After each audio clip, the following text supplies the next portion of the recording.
আসসালামু আলাইকুম ক্লাস 7 এর স্টুডেন্টস।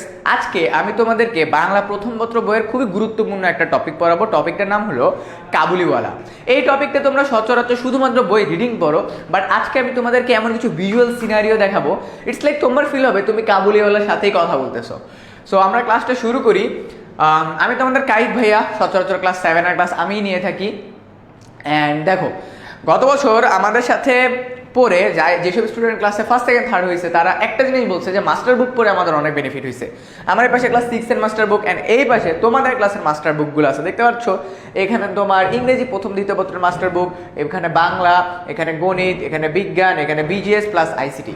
এই মাস্টার বুকগুলোর ভিতরে আসলে কি আছে, তুমি যখন আমাদের অনলাইন কোর্সে ভর্তি হওয়ার পাশাপাশি আমাদের মাস্টার বুকগুলো নিবা, তুমি প্রতিটা টপিক একদম সামারাইজ ভাবে পড়তে পারবা। অ্যান্ড দেন ওই টপিক থেকে আসা গুরুত্বপূর্ণ এমসিকিউ, গুরুত্বপূর্ণ সিকিউ, এই সবগুলো কমপ্লিট করার মাধ্যমে তুমি এতটুকু এনশিওর করতে পারবা এই টপিক থেকে তোমার স্কুলের পরীক্ষায় যা যা আসছে সেগুলো সব তোমার কমন পড়বে ইনশাআল্লাহ। এর পাশাপাশি তোমাদের জন্য দেখো, আমাদের মাস্টার বুকের ভেতরে আমরা পড়াই কিভাবে একটু খেয়াল করো। মৌলিক আলোচনা, প্রতিটা টপিককে আমরা খুব ক্রিস্প আকারে, খুব সামারাইজ আকারে এখানে লিখে দিছি। দেন আমাদের সহজ ব্যাখ্যা একটা টপিকের, মনে করো তুমি বাংলা একটা কবিতা পড়তেছো, ওই কবিতার প্রতিটা লাইনগুলো সহজভাবে ব্যাখ্যা করে দিই আমরা এখানে। দেন তোমাদের প্রতিটা টপিকের ভিতরে কিছু গুরুত্বপূর্ণ বানান থাকে যেগুলো তোমাদের বাংলা ব্যাকরণে আসে, সেগুলো তোমাদেরকে আমরা দিয়ে দিচ্ছি। তোমরা আমাদের অ্যাপ্লাই সেগমেন্টে অনেকগুলো এমসিকিউ পাচ্ছ, চিত্রও দিচ্ছি আমরা। তারপর আরও কী কী থাকতেছে, প্রুফ সেগমেন্ট যেখানে তোমার প্র্যাকটিসের জন্য আমরা অনেক কিছু দিচ্ছি। অ্যান্ড তোমার বইয়ের ভিতরে যে অনুশীলনের কোশ্চেনগুলো আছে সেগুলো আমরা এখানে অ্যান্সার করে দিচ্ছি। তো দেখো, আমরা মাস্টার বুককে 3টে পার্টে ভাগ করছি: মাস্টার, অ্যাপ্লাই, প্রুফ। যেখানে তুমি টপিকটাকে মাস্টার করবা, অ্যাপ্লাই করবা তুমি যে শিখেছো সেগুলো তুমি পারতেছো নাকি, অ্যান্ড প্রুফ করবা প্র্যাকটিস করার মাধ্যমে বেশি বেশি। অ্যান্ড দেন তোমার সাথে থাকতেছে তোমার পড়াশোনার সার্বক্ষণিক সঙ্গী 10-10। কি এই 10-10? এই 10-10-এর কাজ হলো তোমার 24 ঘন্টার ডাউট সলভ করা। মনে করো রাত 10টার সময় তুমি একটা ক্লাস করতেছো বা রেকর্ড ক্লাস করতেছো, তুমি মনে করো বাংলা ব্যাকরণের একটা টপিক বুঝলা না, তুমি সিম্পলি 10-10-এর কাছে আসবা, এই যে এখানে সার্চ অপশন আছে, এসে তুমি তোমার স্টাডি পার্টনারকে বলবা, যেটা তোমার 10-10 তোমার স্টাডি পার্টনার, তাকে বলবা যে আমি বাংলা ব্যাকরণের সন্ধির তোমার স্বরসন্ধিটা বুঝি নেই, আমাকে সহজ উদাহরণ দিয়ে বুঝিয়ে দাও। 10-10 তোমাকে খুব সহজ উদাহরণ দিয়ে বুঝিয়ে দিবে। তার পাশাপাশি তুমি যদি ওই টপিক থেকে কোনো এমসিকিউ প্র্যাকটিস করতে চাও, 10-10 তোমাকে প্র্যাকটিসও করার সুযোগ করে দিবে। সো তোমার স্টাডি পার্টনার এখন কিন্তু 24 ঘন্টা তোমার সাথে থাকতেছে। সো আমাদের অনলাইন ব্যাচে কিন্তু সকল স্টুডেন্ট আমাদের 10-10 ইউজ করেই তার পড়াশোনাকে অনেক বেশি মজাদার করতেছে। ওকে, আমরা এবার কাবুলিওয়ালা গল্পটাতে চলে যাই। প্রথমেই আমরা যেটাকে ফোকাসে রাখবো, কাবুলিওয়ালা গল্পটা লিখছে রবীন্দ্রনাথ ঠাকুর। কে লিখছে? রবীন্দ্রনাথ ঠাকুর। এক্সামের মধ্যে আমাদের রবীন্দ্রনাথ ঠাকুরের জন্ম, মৃত্যু, কত সালে নোবেল পুরস্কার পাইছে, এগুলো থেকে প্রশ্ন এসে থাকে। চলো এবার তোমাদেরকে কাবুলিওয়ালাটা আমি পড়িয়ে দিই। আমার 5 বছরের বয়সের ছোট মেয়ে মিনি। সো আমার 5 বছরের বয়সের ছোট মেয়ে মিনি, তার মানে এইখানে যে ব্যক্তিটা গল্পটা লিখছে তার মুখ থেকে জিনিসটা আসতেছে। মানে রাইটার বা রবীন্দ্রনাথ ঠাকুর জিনিসটাকে মনে করো যে ব্যক্তির কথা এখানে বলতেছে, সেই ব্যক্তিটা লাইক নিজে থেকে লিখতেছে, এমনভাবে প্রকাশ করছে। ওকে, আমার 5 বছরের বয়সের ছোট মেয়ে মিনি এক দণ্ড কথা না কইয়া থাকিতে পারিতে না। এক দণ্ড মানে হলো মুহূর্ত। দণ্ড কথার অর্থ কি? মুহূর্ত। দণ্ড কথার অর্থ হলো মুহূর্ত, তার মানে তার ছোট মেয়ে এক মুহূর্ত কথা না বলে থাকতে পারে না। সকালবেলায় আমার নভেলের ৫ম পরিচ্ছেদ হাত দিয়েছি, এমন সময় মিনি আসিয়াই আরম্ভ করিয়া দিল, বাবা, রামদয়াল দারোয়ান কাককে কইয়া বলেছিল সে কিচ্ছু জানে না। না, সে আমার লিখিবার টেবিলের পাশে আমার পায়ের কাছে বসিয়া নিজের 2 হাত লইয়া অতি দ্রুত উচ্চারণের আগডুম বাগডুম খেলিতে আরম্ভ শুরু করিয়া দিল। তার মানে মিনির বাবা এই জিনিসটা বলতেছে, এই গল্পটা মিনির বাবা বলতেছে। তো মিনির বাবা বলতেছে, আমি সকালবেলা উঠে আমার বই টই পড়তেছিলাম, মিনি দৌড়ে এসে আমার কোলে এসে বসলো, একদম বাকদম কি বলতে শুরু করলো। আমার ঘর পথের ধারে, তার মানে রাস্তার পাশেই তার ঘর। হঠাৎ মিনি একদম বাকদম খেলা রাখিয়া জানালার ধারে, মানে জানালার কাছে দৌড় দিয়ে গিয়ে এবং চিৎকার করিয়া ডাকিতে লাগলো, কাবুলিওয়ালা, ও কাবুলিওয়ালা। মিনি তার বাবার কোল থেকে দৌড়ে জানালার কাছে গেছে, যে চিৎকার করতেছে, কাবুলিওয়ালা, ও ও কাবুলিওয়ালা। ছোটবেলায় মনে করো ওই যে তোমার বাড়ির পাশ দিয়ে কেউ কিছু বিক্রি করে নিয়ে গেলে অনেক জোরে জোরে ডাকতো না? সো মিনিও ওইরকম একজনকে দেখে দৌড়ে গিয়ে গেল। ময়লা ঢিলা কাপড় পরা, পাগড়ি মাথায়, তারপর হলো ঝুলি ঘাড়ে, হাতে গোটা 2-4টা আঙুরের বাক্স। সো এই যে দেখো, এখানে আমি তোমাদেরকে ভিজুয়াল দেখানোর জন্য নিয়ে আসছি। এই যে মিনি, এই যে ছোট্ট মিনি, কি সুন্দর কিউট লাগতেছে। মিনির বাবা এই যে পড়তেছিল, মিনির মা। মিনি ঠিক দৌড় দিয়ে জানালার কাছে গেল, গিয়ে কাবুলিওয়ালা ও কাবুলিওয়ালা এভাবে করে ডাকতে লাগলো। এরপরে কি হইলো, এক লম্বা কাবুলিওয়ালা পথ দিয়া যাইতেছিল। তাহাকে দেখিয়া আমার কন্যা রত্নের, মানে মিনির বাবা বলতেছে, আমার কন্যা রত্নের কিরূপ ভাবোদয় হইল। ভাবোদয় মানে কি জানো? ভাবোদয় মানে হইল চিন্তা। চিন্তা হইল বলা শক্ত। তাহাকে ঊর্ধ্বশ্বাসে ডাকাডাকি আরম্ভ করিয়া দিল। তার মানে অনেক জোরে জোরে ডাকতেছে, কাবুলিওয়ালা ও কাবুলিওয়ালা এভাবে করে অনেক জোরে জোরে ডাকতেছে। মিনির চিৎকার যেমনই কাবুলিওয়ালা হাসিয়া মুখ ফিরাইল এবং আমাদের বাড়ির দিকে আসিতে লাগিল, অমনি সে ঊর্ধ্বশ্বাসে অন্তপুরে দৌড় দিল। অন্তপুর মানে কি জানো? অন্তপুর মানে হলো বাড়ির উঠান। অন্তপুর মানে হলো সে মিনি জানালার কাছ থেকে যখন দেখলো কাবুলিওয়ালাকে ডাক দেওয়ার কারণে কাবুলিওয়ালা আসতেছে, মিনি জানালার কাছ থেকে গিয়ে অন্তপুর মানে বাড়ির উঠানের সামনে গিয়ে দাঁড়ালো বা দরজার সামনে। তাহার আর চিহ্ন দেখিতে পাওয়া গেল না। তাহার মনের মধ্যে একটা অন্ধবিশ্বাসের মতো ছিল যে ওই ঝুলিটার ভেতর সন্ধান করিতে তাহার মতো 2-4টে জীবিত মানব সন্তান পাওয়া যাইতে পারে। তার মানে মিনি মনে করতো যে কাবুলিওয়ালার পিঠে যে ঝুলিটা আছে ওই ঝুলির ভিতর মনে অনেকগুলো মানুষ আছে। আমি মিনির অমূলক ভয় ভাঙ্গাইয়া দেবার অভিপ্রায় কথার অর্থ হইল ইচ্ছা। অভিপ্রায় কথার অর্থ কি? ইচ্ছা।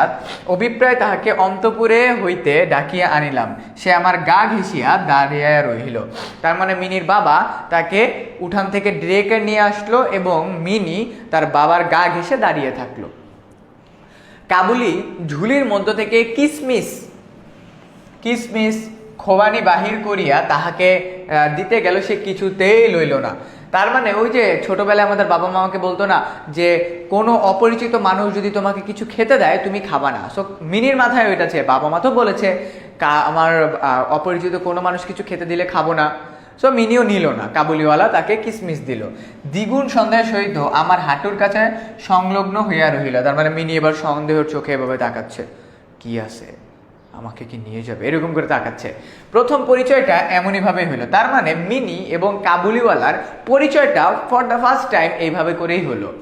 কিছুদিন পর আরেকদিন সকালবেলা বাড়ি হইতে বাহির হওয়ার সময় দেখি আমার দুহাতিটি দ্বারের সমীপন্ত বেঞ্চের ওপর বসিয়ে অনর্গল কথা বলিতেছে। তার মানে দুহাতিটিকে মানে কি? মিনির কথা বলতেছে।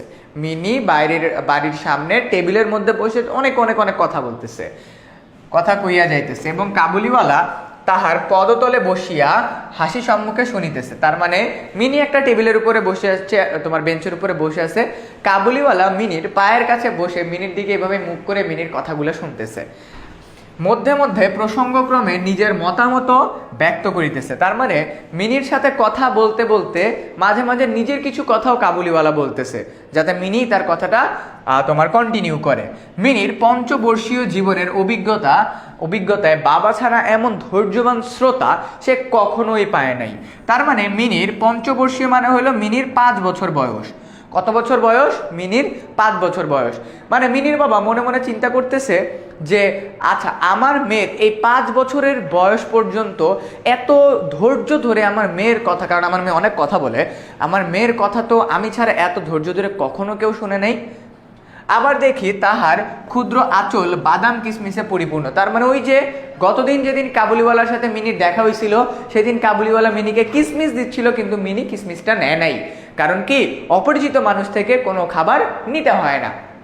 কিন্তু যেহেতু কাবুলিওয়ালার সাথে মিনির একটু বন্ধুত্বপূর্ণ সম্পর্ক হয়ে গেছে, কাবুলিওয়ালা মিনিকে আজকে যা দিচ্ছে মিনি তাই নিচ্ছে। মিনির আঁচলের ভিতরে যে ছোটবেলায় যেরকম বাচ্চারা ফ্রক পরে থাকে না, যে একটু আগে তোমাদেরকে দেখাইলাম, মিনি যেরকম একটা হোয়াইট কালার ফ্রক পরে আছে, সো মিনি ওইরকম বসে আছে অ্যান্ড মিনির কোলের মধ্যে তোমার বাদাম এবং কিসমিস। সংবাদ পাইলাম কাবুলিওয়ালার সহিত মিনির এই যে দ্বিতীয় সাক্ষাৎ তাহা নহে। মানে মিনির বাবা বলতেছে সে সংবাদ পেল আজকেই যে মিনির সাথে তার দ্বিতীয়বার দেখা হয়েছে, বিষয়টা এমন না। ইতিমধ্যে সে প্রায় প্রত্যেক, এটা কিন্তু প্রত্যহ না, এটা প্রত্যেক আসিয়া পেস্তা বাদাম ঘুষ দিয়া মিনির ক্ষুদ্র হৃদয়টুকুকে অনেকটা অধিকার করিয়া লইয়াছে। আমরা সবাই জানি যে বাচ্চাদেরকে, মানে যারা ছোট্ট বাচ্চা, ওরা যে জিনিসটা পছন্দ করে ওই জিনিসটা যদি তাদেরকে কেউ একবার দুইবার দেয়, তাদের সাথে ওদের একটা বন্ধুত্বপূর্ণ সম্পর্ক তৈরি হয়ে যায়, তাই না? সো মিনির বাবা চিন্তা করলো কি, মিনির বাবা দেখলো যে প্রতিদিন কাবুলিওয়ালার সাথে মিনির দেখা হচ্ছে এবং কাবুলিওয়ালা প্রতিদিন মিনিকে একটু একটু করে পেস্তা বাদাম দিত। এর সাথে সাথে তাদের মধ্যে বন্ধুত্বপূর্ণ সম্পর্ক তৈরি হয়ে গেছে। দেখিলাম এই দুটি বন্ধুর মতো গুটিগত বাধা কথা এবং ঠাট্টা প্রচলিত আছে, যথা রহমতকে দেখিবা মাত্র আমার কন্যা হাসিতে হাসিতে জিজ্ঞাসা করিত, কাবুলিওয়ালা ও কাবুলিওয়ালা, তোমার ও ঝুড়ির ভেতর কি? তার মানে মিনি প্রতিদিন কাবুলিওয়ালাকে জিজ্ঞাসা করে, আচ্ছা কাবুলিওয়ালা, তোমার ঝুড়ির ভেতর কি আছে আমাকে একটু বলো তো। কিন্তু কাবুলিওয়ালা ওই যে তোমার যখনই মিনি এই কথা বলতো তখনই কাবুলিওয়ালা তার ঝুড়ির ভিতর থেকে বাদাম, কিশমিশ, পেস্তা বাদাম এগুলা বের করে দিত। রহমত একটা অনাবশ্যক চন্দ্রবিন্দু যোগ করিয়া হাসিতে হাসিতে উত্তর দিল, হাতি। তার মানে কাবুলিওয়ালার নাম কি? রহমত। আমরা কাবুলিওয়ালার নাম পেলাম কি? রহমত। এবং কাবুলিওয়ালা বলতো কি, আমার ঝুলির ভেতরে হাতি আছে। দেখো, হাতি শব্দের বানান কিন্তু চন্দ্রবিন্দু দিছে, এটার পিছনে একটা রিজন আছে। উহাদের মধ্যে আরো একটা কথা প্রচলিত ছিল। রহমত মিনিকে বলিত, এই যে দেখো সেই কাবুলিওয়ালা, দেখছো কাবুলিওয়ালা, এই যে তোমরা এতক্ষণ ধরে তোমাদের মাথায় চিন্তা আসতেছিল আসলে কাবুলিওয়ালাটা দেখতে কেমন। এই যে দেখতে কাবুলিওয়ালা, পাগড়ি, বড় দাড়ি, তারপর দেখো একটু ময়লা পাঞ্জাবি, এই যে ঝুলি। মিনি মনে করতে এই ঝুলির ভিতরে মনে হয় তার মধ্যে 2-3টা বাচ্চা আছে। এই যে দেখো ছোট্ট ফ্রক পরা মিনি, এবং দেখো মিনির হাতে আঙুর, তারপর হলো এই যে দেখো এখানে আঙুর, এখানে বাদাম। এইভাবে করে কাবুলিওয়ালা মিনির সাথে বসে বসে গল্প করতো। খেকি, আমি শ্বশুর বাড়ি কখনো যাবে না, তুমি শ্বশুর বাড়ি কখনো যাবে না। খেকি তার মানে তোমার রহমত বা কাবুলিওয়ালা মিনিকে খোকি বলে ডাকতো। কি বলে ডাকতো? খোকি। খুকি বলতো, বাট খেকি আমার খোকি শোনাইতো। তুমি শ্বশুর বাড়ি কখনো যাবে না, তার মানে তোমার কাবুলিওয়ালা মিনিকে কথা বলতে বলতে সবসময় বলতো যে খুকি তুমি কখনো শ্বশুর বাড়ি যাবে না। কথাটার একটা কোনো জবাব না দিয়া চুপ করিয়া থাকা নিতান্তই তার স্বভাব বিরুদ্ধ। সে উল্টে জিজ্ঞাসা করিত, তুমি শ্বশুর বাড়ি যাবে? তার মানে যখনই কাবুলিওয়ালা মিনিকে বলতো তুমি শ্বশুর বাড়ি যাবে না, তোমার যাওয়া লাগবে না, তখনই উল্টা মিনি কাবুলিওয়ালাকে জিজ্ঞাসা করতো যে আচ্ছা তুমি কি শ্বশুর বাড়ি যাবে? তার মানে মিনি জিজ্ঞাসা করে, আমি শ্বশুর বাড়ি গেলে তুমি কি আমার সাথে যাবে?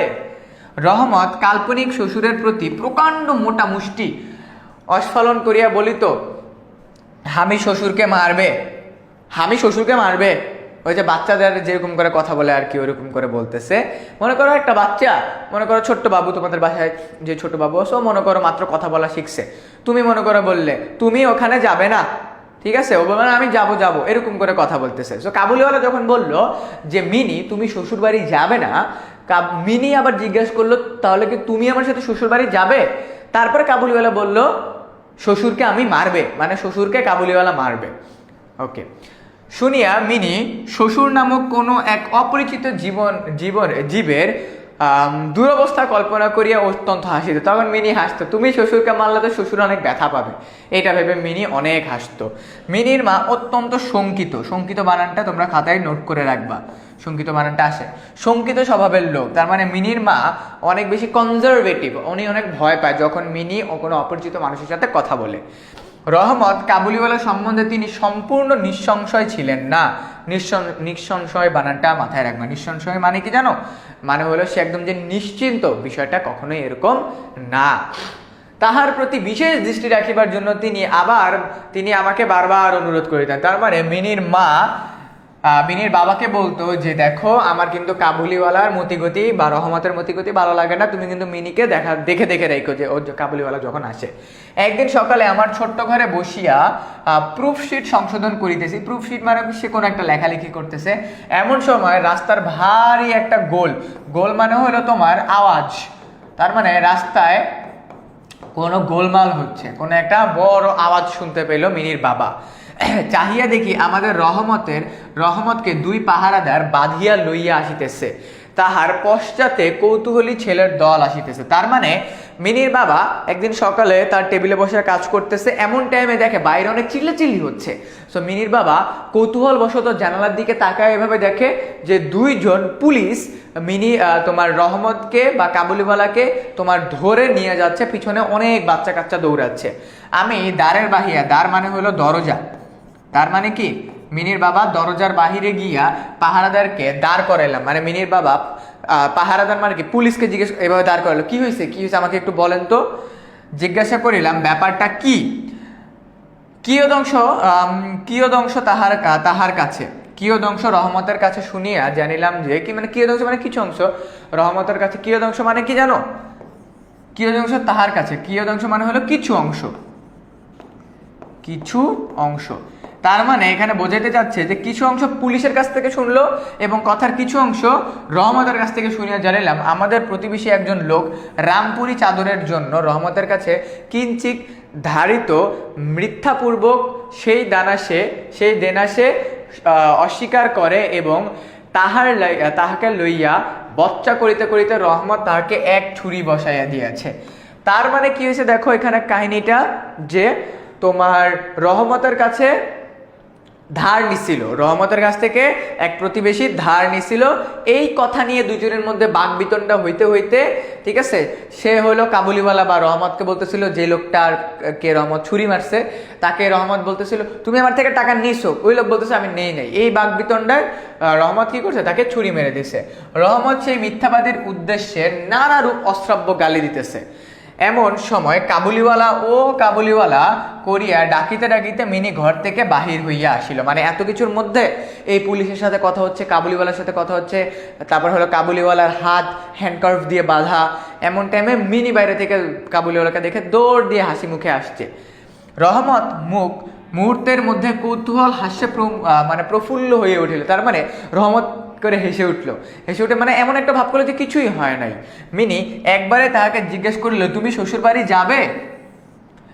মানে মিনি বুঝতে পারলো যে কাবুলিওয়ালা কোথাও যাচ্ছে, তো তখন মিনি কাবুলিওয়ালাকে জিজ্ঞেস করলো তুমি কি শ্বশুর বাড়ি যাবে। রহমত হাসিয়া কহিল সেইখানেই যাচ্ছি। তার মানে মিনি যাতে অন্য কোনো কিছু না ভাবে এই জন্য কাবুলিওয়ালা মিনিকে বললো আমি শ্বশুর বাড়িতেই যাচ্ছি। সাংঘাতিক আঘাত করা অপরাধে কয়েক বছর রহমতের কারাদণ্ড হইল। তার মানে যেহেতু সে একজনকে ছুরি মারছে, ওই যে মিথ্যাবাদী লোকটা তাকে যে ছুরি মারছে, এর জন্য কাবুলিওয়ালার কি হইল, কাবুলিওয়ালার অনেক দিন তোমার জেলের পিছনে থাকতে হইলো। তাহার কথা এক প্রকার ভুলিয়াই গেলাম। তার মানে মিনির বাবা কাবুলিওয়ালার কথা এতগুলা বছরে ভুলেই গেছে। কত বছর কাটিয়া গেল আমার ঘরে, আজ রাত্রি শেষ হইতে না হইতেই সানাই বাজিতেছে কেন, কারণ আজকে মিনির বিয়ে। আজকে মিনির কি মানে অনেকগুলা বছর, প্রায় 15-16 বছর কেটে গেছে। এই এত বছর ধরে মানে সবাই কাবুলিওয়ালার কথা প্রায় ভুলেই গেছে। এবং আজকে মানে এতদিন পরে মিনির বাবা মনে মনে চিন্তা করতেছে যে আজকে আমার বাড়িতে সেই ছোট্ট মিনির বিয়ে, আজ আমার মিনির বিবাহ। আমি আমার লিখিবার ঘরে বসিয়া হিসাব দেখিতেছি, এমন সময় রহমত আসিয়া সালাম করিয়া দাঁড়াইল। তার মানে কাবুলিওয়ালা আজকে ছাড়া পাইছে এতগুলো বছর পরে। ওই যে মনে আছে কাবুলিওয়ালা পুলিশ নিয়ে যাওয়ার টাইমে বলছিল আমি শ্বশুর বাড়ি যাচ্ছি, কাবুলিওয়ালা আজকে ছাড়া পাইছে। ছাড়া পেয়ে সে আবার মিনিদের বাড়ির দরজার কাছে এসে মিনির বাবাকে সালাম দিয়েছে একটা। আমি প্রথমে তাহাকে চিনিতে পারিলাম না, মানে মিনির বাবা এতগুলা বছর ভুলে গেছে। আমরা যখন কোনো মানুষের সাথে লম্বা সময় ধরে কথাবার্তা না বলি, না দেখি, তো 10-15 বছর কোনো একটা মানুষকে আমরা না দেখি, কথাবার্তা না বলি, আমরা সেই মানুষটাকে ভুলে যাই যেরকম, ঠিক তেমনইভাবে মিনির বাবাও কাবুলিওয়ালাকে ভুলে গেছে। তার সে ঝুলি নাই, তার সে লম্বা চুল নাই, শরীরে পূর্বের মতো সে তেজ নাই। অবশেষে তার হাসি দেখিয়ে তাহাকে চিনিলাম। কহিলাম কিরে রহমত, কবে আসিলি। তার মানে তার আগে যেরকম একটা চাঞ্চল্যকর একটা তোমার অবস্থা ছিল কাবুলিওয়ালার মধ্যে, এখন বয়সের কারণে ওরকম আর নাই, তার চেহারা অনেকটা পরিবর্তন হয়ে গেছে। মিনির বাবা জিজ্ঞেস করতেছে কিরে কাবুলিওয়ালা, কিরে রহমত, কবে আসিলি। সো সে কহিল কাল সন্ধ্যাবেলা জেল হইতে খালাস পাইয়াছি। তার মানে গতকাল সন্ধ্যায় জেল থেকে খালাস পাইছে কাবুলিওয়ালা। আমার ইচ্ছা করিতে লাগিল আজিকার এই শুভ দিনে এই লোকটা এখান থেকে গেলেই ভালো হয়। তার মানে কারণ কি, মিনির বাবা চিন্তা করতেছে আচ্ছা মিনির সাথে তো এই লোকটার অনেক ভালো সম্পর্ক ছিল, সো আজকে মিনির বিবাহ, আজকে ও চলে যাবে, সো আমি চাচ্ছি না আর কোনো সমস্যা হোক, এই লোকটা আজকে চলে গেলেই আমি বাঁচি। মিনির বাবা মনে মনে এটা চিন্তা করতেছে। আমি তাহাকে কহিলাম আজ আমাদের বাড়িতে একটা কাজ আছে, আমি কিছু ব্যস্ত আছি, তুমি আজ যাও। তার মানে মিনির বাবা কাবুলিওয়ালাকে আজকে অনেক এই কথাগুলো বলে আজকে মানে চাচ্ছে সে যাতে চলে যায়, যাতে মিনির বিয়েটা হওয়ার পর চলে গেলে তারপর সে আসে। কথাটা শুনি আসে তৎক্ষণাৎ, তৎক্ষণাৎ বানানটা মনে রাখবা, তৎক্ষণাৎ চলিয়ে যেতে উদ্যত, উদ্যত মানে হলো আরম্ভ, উদ্যত শব্দের অর্থ কি, সে চলে যাওয়া আরম্ভ করলো। অবশেষে দরজার কাছে গিয়া একটু ইতস্তত মানে একটু থমকে দাঁড়াইলো। খকিকে একবার দেখিতে পাইব না, সে তার বাবাকে জিজ্ঞাসা করিল, মানে মনে করো সে চলে যাচ্ছে যাচ্ছে যাচ্ছে এমন টাইমে দাঁড়াইছে, দাঁড়ায় এভাবে পিছে তাকাইছে, খকিকে একবার দেখিতে পাইব না, এরকম করে তার বাবাকে জিজ্ঞাসা করছে। আমি কহিলাম আজ বাড়িতে কাজ আছে, আজ আর কাহারও সহিত দেখা করিতে পারিবে না। তার মানে মিনির বাবা বলল আজকে বাড়িতে অনেক কাজ, আজকে তুমি কারোর সাথে দেখা করতে পারবে না। সে যেন কিছু ক্ষুণ্ণ হইল। তার মানে ক্ষুণ্ণ মানে কি, ক্ষুণ্ণ মানে হইলো মন খারাপ, যে এত বছর পরে আমি জেল থেকে বের হইলাম, বের হয়ে আমি এখানে আসলাম, মিনির সাথে দেখা হবে না। স্তব্ধভাবে দাঁড়াইয়া একবার স্থির দৃষ্টিতে আমার মুখের দিকে তাকাইলো। তার মানে সে মিনির বাবার এভাবে করে মিনির বাবার মুখের দিকে তাকাইলো, মানে একদম মলিন মুখে তাকাইলো। তারপরে বাবু সেলাম, বাবু যাই, বাবু যাই এরকম সেলাম করে বলিয়া দ্বারের বাহিরে চলে। দ্বার মানে কি জানো, দ্বার মানে হলো দরজা। সে সালাম দিয়ে দরজার বাহিরে চলে গেল। আমার মনে কেমন একটু ব্যথা বোধ হইল। তার মানে কি, মিনির বাবা একটু কষ্ট পাইল, মনে একটু কষ্ট লাগছে। মনে করিতেছি তাহাকে ফিরিয়া ডাকিব, এমন সময় দেখি সে আপনি ফিরিয়া আসিতেছে। মানে মিনির বাবা চিন্তা করতেছে আমি ওকে যে একটু ডাক দিই, কারণ আমার মেয়ের সাথে যত যাই হোক অনেক বন্ধুত্বপূর্ণ একটা সম্পর্ক ছিল কাবুলিওয়ালার। তো কাবুলিওয়ালা চলে যাবে যাবে এমন অবস্থা, মিনির বাবা ডাকও দিবে এমন অবস্থা, কাবুলিওয়ালা নিজে থেকেই আসতেছিল। কাছে আসিয়া কহিল এই আঙ্গুল এবং কিঞ্চিত কিশমিশ বাদাম খকির জন্য আনিয়াছিলাম, তাহাকে দিবেন। ওই যে ছোট্টবেলায় মিনির সাথে দেখা হয়ে তাকে কিশমিশ দিত, বাদাম দিত, সে আবারও ওগুলা নিয়ে আসছে এবং তার বাবাকে বলতেছে কি আমি মিনির জন্য এগুলো আনছি, মিনিকে দিয়েন এগুলা। আমি সেগুলো লইয়া দাম দিতে উদ্যত হইলাম। মানে যেহেতু কাবুলিওয়ালা অনেক বছর জেলে থেকে তারপর আসছে, সো মিনির বাবার একটু মনটা নরম হয়েছে। উনি এগুলো নেয়ার সময় কাবুলিওয়ালাকে কিছু টাকা দিতে গেছে, হঠাৎ আমার হাত চাপিয়ে ধরিল। মানে যখন মনে করো এক হাত দিয়ে সে টাকা দিচ্ছে, এমন টাইমে কাবুলিওয়ালা মিনির বাবার হাত চেপে ধরছে। কহিল আপনার বহুত দয়া, আমার চিরকাল স্মরণে থাকিবে, আমাকে পয়সা দিবেন না,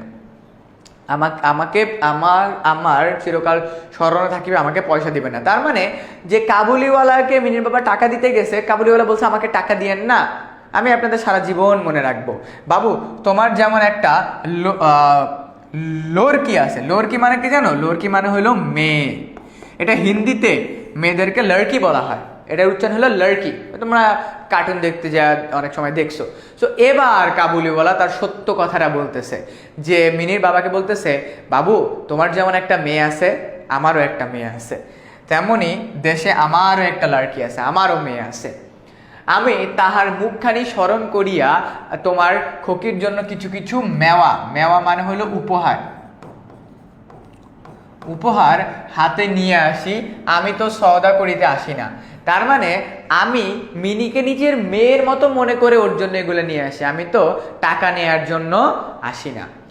এই বলিয়া সে আপনার মস্ত ঢিলা জামাটা ভিতরে হাত চালাইয়া দিয়া বুকের কাছ থেকে, তার মানে সে তো অনেক বড় একটা আলখাল্লা মানে জুব্বা টাইপের পরে আছে, সে তার জুব্বার ভেতরে হাত দিল, হাত দিয়ে অনেক ভিতর থেকে কি জানি একটা কাগজ বের করলো, এক টুকরো ময়লা কাগজ বাহির করিল, বহুত সযত্নে ভাঁজ করে দুই হস্তে আমার টেবিলের উপরে মিলিয়ে ধরিল। তার মানে সে মানে আমরা যখন কোনো কিছুকে অনেক যত্ন করে রাখি, আমরা ওটাকে এমন জায়গায় রাখি, আমরা যে ড্রেসটা পরি ওটা এমন জায়গায় রাখি যেখান থেকে ওই কাগজটা কখনো নষ্ট না হয়ে যায়, তাই না?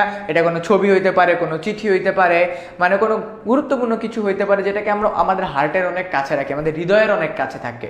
এমন একটা কাগজ বের করলো, অনেক সযত্নে মিনির বাবার টেবিলের উপর রাখলো।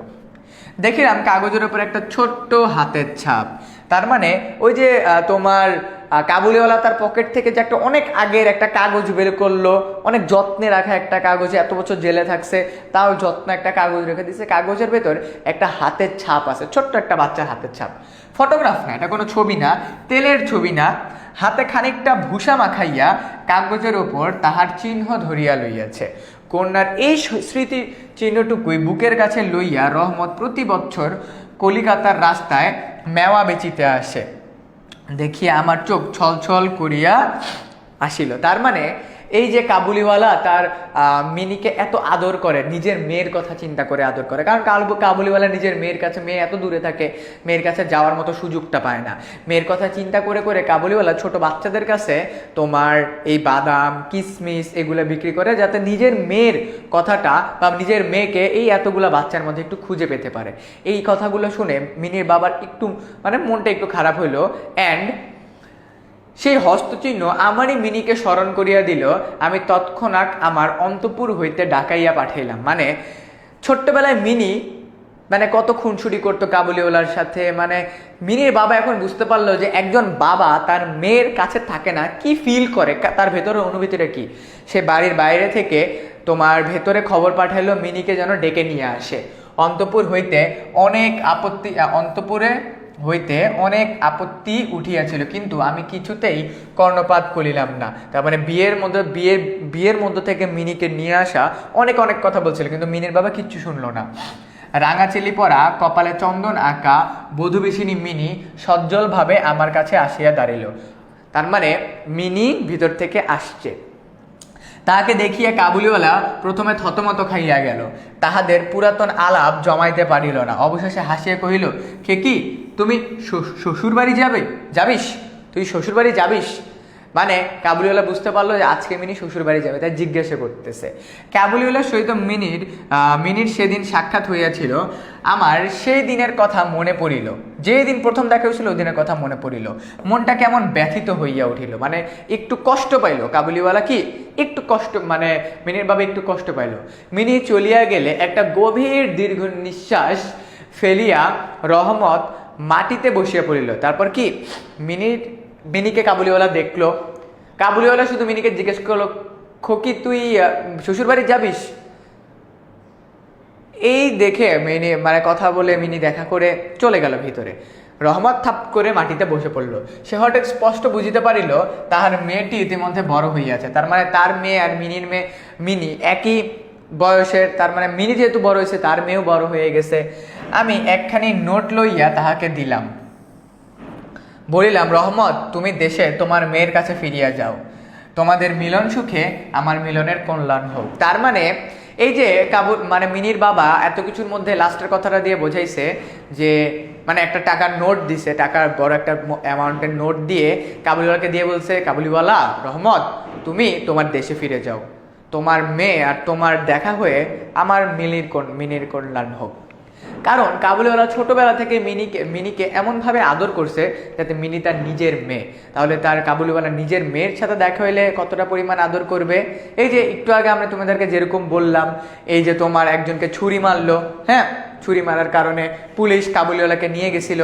তারপর অনেক বছর পর কাবুলিওয়ালা আবার বাসায় আসলো, মিনির বাবার সাথে কাবুলিওয়ালার কথা হইলো, হ্যাঁ। অ্যান্ড এবার পকেট থেকে একটা চিঠি বের করলো না, এই যে সেই চিঠিটা দেখছো। মানে কথা বলতে বলতে ওই যে কাবুলিওয়ালা তার পকেট থেকে মিনির বাবার সাথে কথা বলতে বলতে একটা চিঠি যে বের করলো, চিঠিটার ভেতরে কি ছিল? হাতের ছাপ ছিল। এই যে সেই ছোট্ট হাতের ছাপ। এই ছোট্ট হাতের ছাপ দেখে আমাদের অনেক কিছু মনে পড়ে না?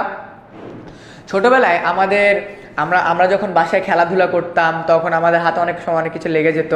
আমরা হাতের রংটাকে দেয়ালে লাগাইতাম, আমাদের কোনো একটা কাপড়ে লাগতো। আমাদের আব্বু অনেক কিছু, ওই দেখবা আমাদের ছোটবেলার অনেক স্মৃতি আমাদের বাবা মারা সব সময় রেখে দেয়। যেমন আমার মনে আছে, আমার যখন বয়স 3 বছর, আমার পায়ে এতটুকু একটা ছোট্ট শু, মানে আমার যখন তো ছোট ছিলাম, শু জুতাগুলো ছিল না, আমাকে শু জুতা কিনে দিছিল আমার আব্বু এবং আম্মু একসাথে গিয়ে। সো আমার আম্মু, মানে সারপ্রাইজিং বিষয় হলো, আমি কিছুদিন আগে বাসায় গিয়ে দেখছি আমার সেই ছোট্ট শুটা আম্মু এখনও সুন্দর করে প্যাকেট করে রেখে দিছে। তার মানে আমাদের ছোটোবেলার সেই স্মৃতিগুলো আমাদের বাবা মা সবসময় তাদের কাছে রাখে, যাতে আমাদের ওই ছোট্টবেলার স্মৃতিগুলো তাদের চোখে তারা আবার দেখতে পারে। যে ঠিক যেমনটা কাবুলিওয়ালা তার মেয়ের হাতের ছাপটা রেখে দিচ্ছে। এই হাতের ছাপটা দেখেই মিনির বাবা সেই ছোট্টবেলায় মিনির সাথে কাবুলিওয়ালার মুহূর্তগুলো, মিনির বাবার সাথে মিনির মুহূর্তগুলো মিনির বাবার মনে পড়ছে, এই জন্যই মিনিকে ডাকা হয়েছিল। ওকে, এই যে দেখো মিনি এসে কাবুলিওয়ালার সাথে কথা বললো, মিনির বাবার সাথে কথা বললো। সেই ছোট্ট মিনি আজকে কত বড় হয়ে গেছে, সে আজকে শ্বশুর বাড়ি যাবে। সো এরই মাধ্যমে আমাদের কাবুলিওয়ালার পুরো গল্পটা আমি তোমাদেরকে কমপ্লিট করাই দিলাম। তো চলো এই কাবুলিওয়ালা গল্প থেকে আমাদের কেমন এমসিকিউ আসে, আমরা চলো এই এমসিকিউগুলোকে একটা একটা করে কমপ্লিট করি। এখানে তোমাদের প্র্যাকটিসের জন্য অনেকগুলো এমসিকিউ দিয়ে রাখছি, শর্ট কোশ্চেন দিয়ে রাখছি আমি, তোমরা বাসায় চাইলে হোমওয়ার্কও করতে পারো। আচ্ছা, এখানে তোমাদের কয়েকটা শর্ট কোশ্চেনও দিয়ে রাখছি, দেখো কয়েকটা শর্ট কোশ্চেনও দেওয়া আছে তোমাদের জন্য। আমরা এমসিকিউ এর দিকে ফোকাস করি, এই শর্ট কোশ্চেনগুলো থেকে আমাদের আসতে পারে কিন্তু। ওকে, এই যে দেখো ছোট্টবেলায় কিন্তু আমাদের বাবা আমাদেরকে এরকম করে এই কাঁধে নিয়ে ঘুরতো। ওকে, সো রবীন্দ্রনাথ ঠাকুর কবে জন্মগ্রহণ করেন? রবীন্দ্রনাথ ঠাকুর 1861 সালে জন্মগ্রহণ করেন। কোন কাব্য রচনার জন্য রবীন্দ্রনাথ ঠাকুর নোবেল পুরস্কার পান? গীতাঞ্জলি কাব্য রচনার জন্য রবীন্দ্রনাথ ঠাকুর নোবেল পুরস্কার পান। তারপর হলো বিশ্বভারতী প্রতিষ্ঠা করেছিলেন কে? বিশ্বভারতী প্রতিষ্ঠা করেছেন হলো কবি রবীন্দ্রনাথ ঠাকুর। সকালবেলা উপন্যাসের লেখক কোন পরিচ্ছেদ নিয়ে কাজ করিতেছিলেন? সপ্তদশ। তার মানে তোমার মিনির বাবা ওই যে প্রথমে 4টা লাইনে একটা জিনিস নিয়ে কাজ করতেছিল, ওটা হলো সপ্তদশ। লেখকদের বাড়ি কোথায়? লেখকদের বাড়ি হলো পথের ধারে, মানে রাস্তার সাথে। কাবুলিওয়ালা কেমন দেখতে ছিল? কাবুলিওয়ালা দেখতে ছিল অনেক লম্বা। তারপরে কাবুলিওয়ালার পরনে কি ধরনের কাপড় ছিল? ময়লা কাপড় ছিল, ময়লা ঢিলা কাপড় ছিল। কাবুলিওয়ালাকে দেখে মিনি কিভাবে ডাকতে শুরু করলো? মিনি জোরে জোরে উদ্দশ্বাসে ডাকতে শুরু করলো। সকালে লেখক কি করেছিল? সকালে লেখক তোমার প্রুফশিট সংশোধন করিতেছিল। রহমতের কাছে কে কিঞ্চিত অর্থ ধার করিয়েছিল? তোমার রামপুরি লোকটা। আজকার এই শুভ দিনে এই লোকটা এখান থেকে গেলেই ভালো হয়, এই উক্তিটি কি ধরনের ভাব প্রকাশ করে? সামাজিক কুসংস্কার। মানে মিনির বাবা মনে করছে যে এই লোকটা আজকে আমার মেয়ের ভালো একটা দিন, শুভ দিনে আসছে, এটা ভালো দেখাচ্ছে না, এটা একটা কুসংস্কার। কাবুলিওয়ালা পকেট থেকে কি বের করলো? কাবুলিওয়ালা পকেট থেকে তোমার একটা ময়লা কাগজ বের করলো। কাগজের উপর কি ছিল? কাগজের উপর ছিল হাতের ছাপ। সপ্তদশ শব্দের অর্থ কি? সপ্তদশ শব্দের অর্থ হলো 17। ঊর্ধ্বশ্বাসী শব্দটি কাবুলিওয়ালা গল্পে কি অর্থে? অনেক দ্রুত বেগে অর্থে ব্যবহৃত হয়েছে। কাবুলিওয়ালা কর্তৃক খুকি শব্দটার অশুদ্ধ উচ্চারণ কি? খেকি। ঠিক আছে, খোকি। তারপর হলো হাসান মিয়া প্রতি বছর ফাল্গুনে নানা প্রকার পণ্যের সওদা করতে রংপুরে যায়। সে বাড়ি থেকে যাওয়ার সময় তার কন্যার ছবি বুক পকেটে করে নিয়ে যায়। এই অংশটি কোন গল্পের সাথে সাদৃশ্যপূর্ণ? কাবুলিওয়ালা, কারণ কাবুলিওয়ালা তার মেয়ের হাতের ছাপ তার কাছে রেখে দিয়েছিল। প্রতি বছর কন্যার স্মরণ চিহ্ন নিয়ে কলকাতার রাস্তায় কি বিক্রি করে? মেওয়া বিক্রি করে। মেওয়া হলো যে তোমার বিভিন্ন উপহার বলতে পারো বা হাওয়াই মিঠাইও বলতে পারো। কন্যাকে আদর করে রত্নের সঙ্গে তুলনা করাকে কি বলা হয়? কন্যার রত্ন। কাবুলিওয়ালা গল্পে দুটি বন্ধু কারা? দুটি বন্ধু হলো মিনি আর কাবুলিওয়ালা। সো এরই মাধ্যমে আমি তোমাদেরকে কাবুলিওয়ালা পুরা গল্পটা প্রতিটা লাইন বাই লাইন বোঝায় দিলাম। আমরা কিন্তু আমাদের অনলাইন ব্যাচে সব স্টুডেন্টকে এইভাবে করেই পড়িয়ে থাকি, ঠিক আছে?